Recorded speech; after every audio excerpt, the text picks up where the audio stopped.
So I started this work to look at how do we close this gap. And one of the things that showed up for me in a big way are cognitive biases. With cognitive biases, when I started looking at that, well, I knew how powerful they were because from marketing and sales, all great sales presentations, the ones that work and actually get the results, you can look at it and see that they're playing into cognitive biases. And the cognitive bias I like to use is because it's an example and most people can relate to it, is confirmation bias. Confirmation bias says that we're going to look for the things that validate what we already believe. But in practice, the way I've used it to help people understand what's happening in marketing and sales, there's an interesting thing that started showing up in the 90s, I believe, that if you tell somebody something and they believe you and you continue to share information with them, if you tell them undeniably true items 3 times, they will be biased towards believing you as a credible source for the 4th and subsequent times. And it's so bad, if you start giving them false information, it can take up to 11 iterations before they start doubting you as a source. Confirmation bias is powerful. It's why, in my opinion, conspiracy theories can take hold. It's why it's so difficult sometimes to innovate, because we keep falling back to what we've known. And add on to that 95% of what we do is done by habit, and that new things create stress. And you can see the deck is stacked against us when it comes to innovation. So without that knowledge, without that information, it would be very easy to assume that, oh, they know what to do and they'll do it.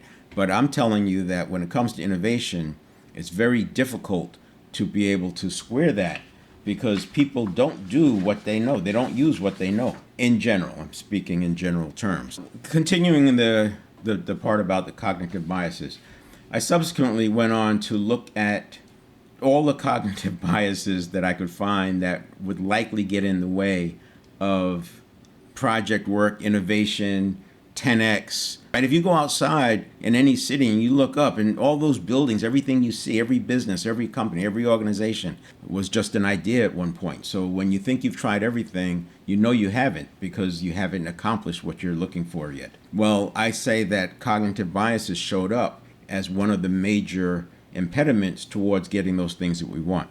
So the other one that shows up really big is planning fallacy. The name of the book is Willpower. Her first name is Kelly. And she talks about this study that was done where they were able to ask people what they could accomplish the following week.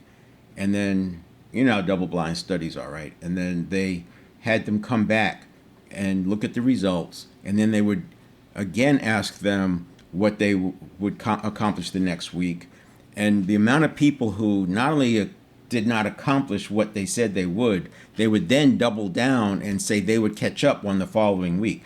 And this went on for 4 weeks. And even when faced with the information that said, yes, but this is what you said last week, and now you're saying you can do it again and even more, but you weren't able to do it last week. And yeah, but it's always different, right? This time is always different. And you can see how that plays out. And that's that planning fallacy in action. We overestimate what we think we can accomplish. So that was a big one. The so what on the cognitive biases. Rather than try to learn and understand or teach all the cognitive biases, I shifted to installing parts in the stimulus response cycle and also making distinctions between the pre-stimulus and the stimulus response. And that showed up things like this 33,000 decisions we make a day, which are really stimulus response cycles. And of that 33,000, the majority of them are at the unconscious level, which is why we have 95% of everything we do is done by habit.